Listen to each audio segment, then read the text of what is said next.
Our lead story tonight, well, the tragic last rites of 14 young men killed by the army in what was clearly a botched up encounter. The Home Minister, speaking in Parliament, expressed the government's regrets and said it was a case of mistaken identity. However, amid grief and anger, BJP allies and Northeastern chief ministers in the state have said that the Armed Forces Special Power Act must be repealed immediately, as the state BJP unit in Nagaland has called the killings of these 14 young men genocide.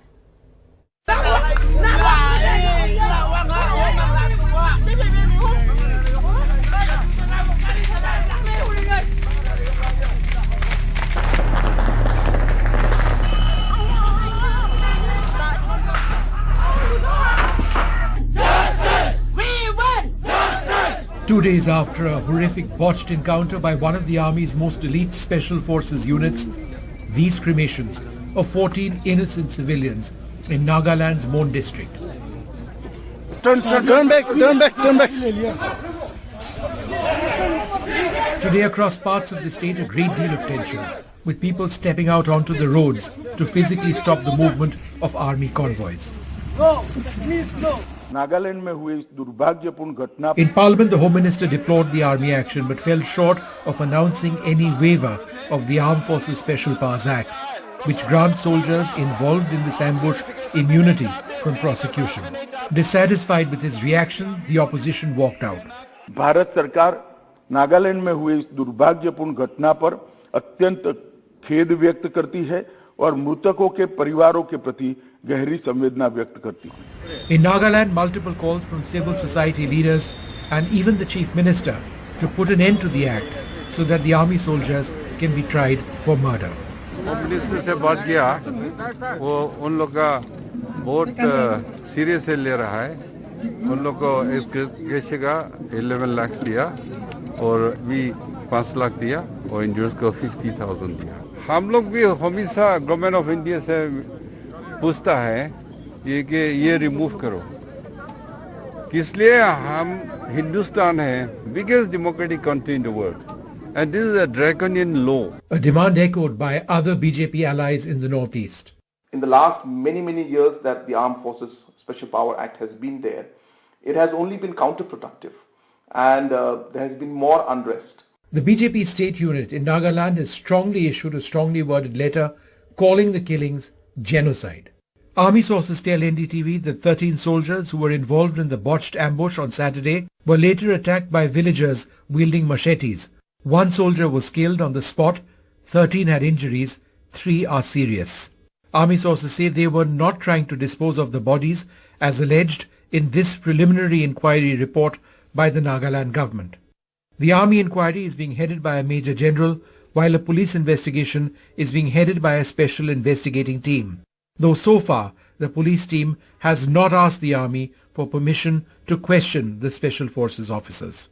Serious questions are now being asked on how the army should conduct its operations. Will the charges of murder stick since soldiers preemptively opened fire on unarmed villagers, or will they be protected by the Special Powers Act? How will the delicate peace process in Nagaland be impacted by this operation that went so dreadfully wrong? With Ratnadeep Chaudhary, Vishnu Shom for NDTV. A tragic day for the families of these 14 young men. But moving to the other news of a very important diplomatic summit today, and that's Prime Minister Modi's key strategic meeting with Russia's President Putin today. In fact, President Putin flew into New Delhi for just a few hours to meet Prime Minister Modi. A strong message there to China and the region, as well as Afghanistan and terror being discussed. Some key defense deals on that agenda as well. So Vishnu has more on that. Vishnu, give us the highlights. Well, we expect a real announcement in the next 20 minutes or so when the Foreign Secretary actually tells us about whether any major defense deals which were out of the expected will actually go through. There is a massive deal for AK-203 rifles that's being done. It's been spoken about for several years. It's now going to be implemented in Amethi, where a factory has been set up. This is very important because India continues to stress that the relationship with Russia is very important and vice versa. But at one level, it is important to understand that this this relationship is increasingly transactional for state-of-the-art weaponry. So in as much as India has bought S-400 surface-to-air missile systems from Russia in a 35,000 crore rupee deal, China has already acquired the very same surface-to-air missile system many years back. While India operates Russian Kilo-class submarines, China operates the same class of submarine as well. India operates Russian Sukhoi 30 fighters, China operates those fighters itself. So it's a transactional relationship, but India wants to maintain this relationship because it wants to show perhaps to America and other countries that whatever the West may suggest, we'll continue to go with what our military needs are. And of course, there's that entire situation with Afghanistan. Russia has a huge involvement over there. That's something India wants to bank on to a great extent. Here's what the Prime Minister had to say when he met President Putin in Delhi a couple of hours back. मैं जानता हूं कि पिछले 2 वर्ष में corona कालखंड में ये आपका दूसरी विदेश यात्रा है और भारत ने आपने जिस प्रकार से भारत के प्रति आपका लगाव है उसका ये एक प्रकार से प्रतीक है और भारत रशिया संबंधों का कितना महत्व है वो इससे साफ होता है और इसके लिए मैं आपका बहुत आभारी हूँ। Мы относимся к Индии как к великой державе, с дружественным нам народом и с замечательной предысторией наших отношений. We perceive India as a great power, a friendly nation and a time-tested friend. Нас, безусловно, беспокоит все, что связано с терроризмом. Naturally, we are concerned about everything that has to do with terrorism. И борьбой с ним, даже как с наркотиками, с организованной преступностью. I mean the fight against terrorism, also fighting drug trafficking and organized crime.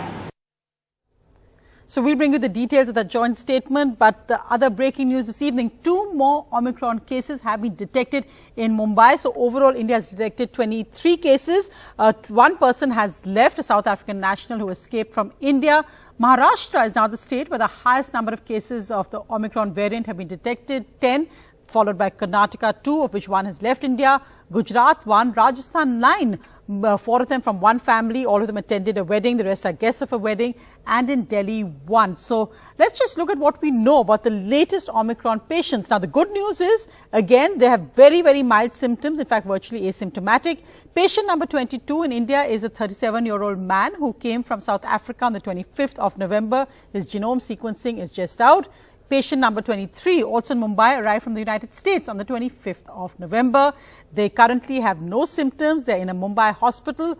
Both had been vaccinated with Pfizer vaccines. Contact tracing is now on of 5 high risk, meaning close contacts of theirs, and over 300 low risk. So let's go across to Saurabh now, because Saurabh, Mumbai on high alert with getting its jumbo COVID centers ready once again in case there's a huge Omicron outbreak.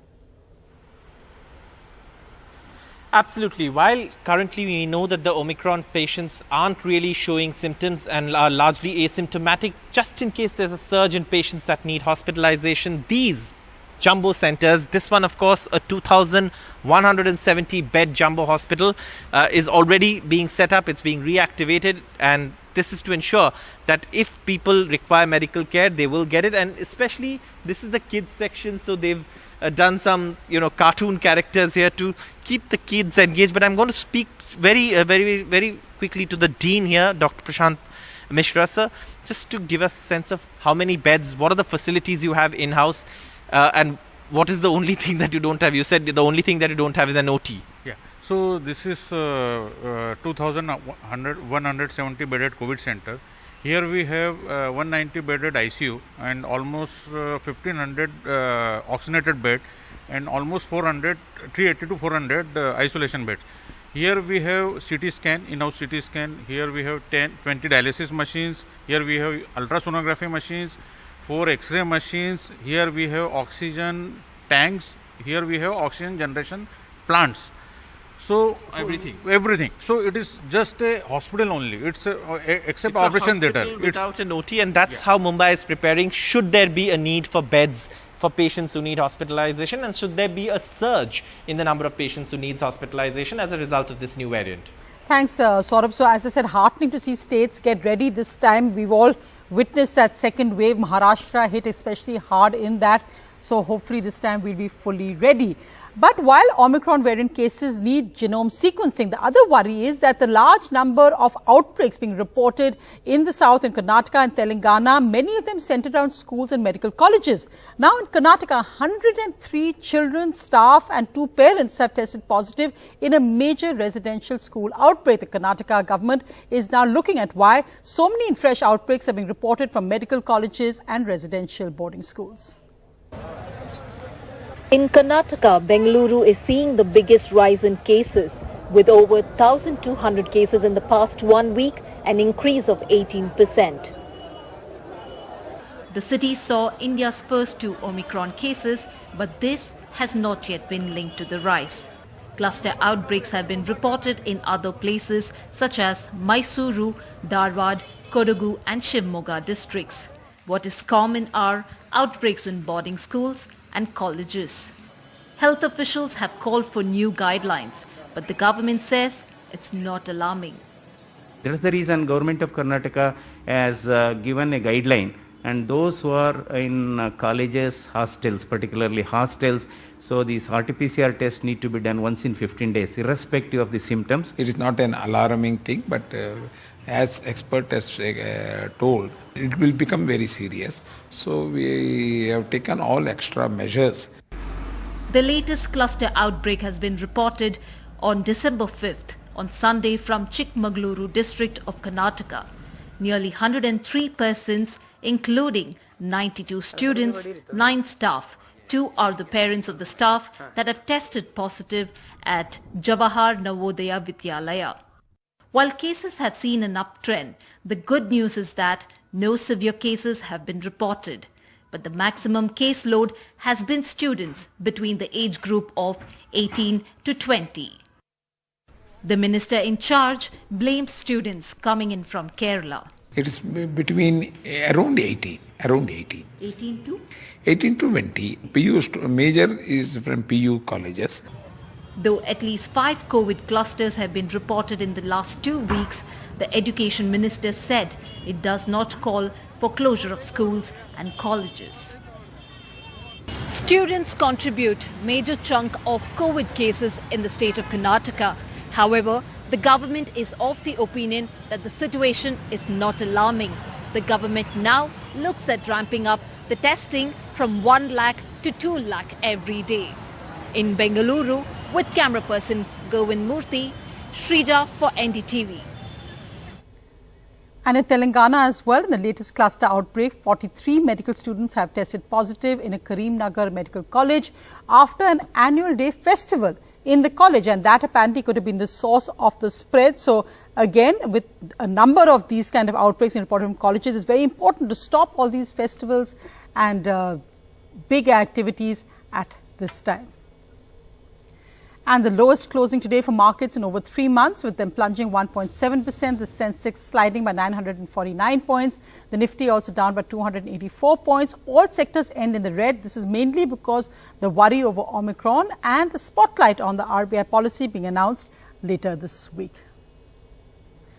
Well, let's just look at global cases now of the Omicron variant. The United Kingdom has now overtaken South Africa, reporting the highest number of Omicron cases in the world at 246. Remember, the UK, like South Africa, has a very advanced genome sequencing system. South Africa currently is at 228, Zimbabwe at 50. That again could be because it's not been identified in genome sequencing. United States 40 and Ghana number 5. And now our big global entertainment exclusive. World-famous director Steven Spielberg speaks to NDTV on his reimagination of the cult classic West Side Story and why there's always a Bollywood touch in musicals. Hi, Rohit.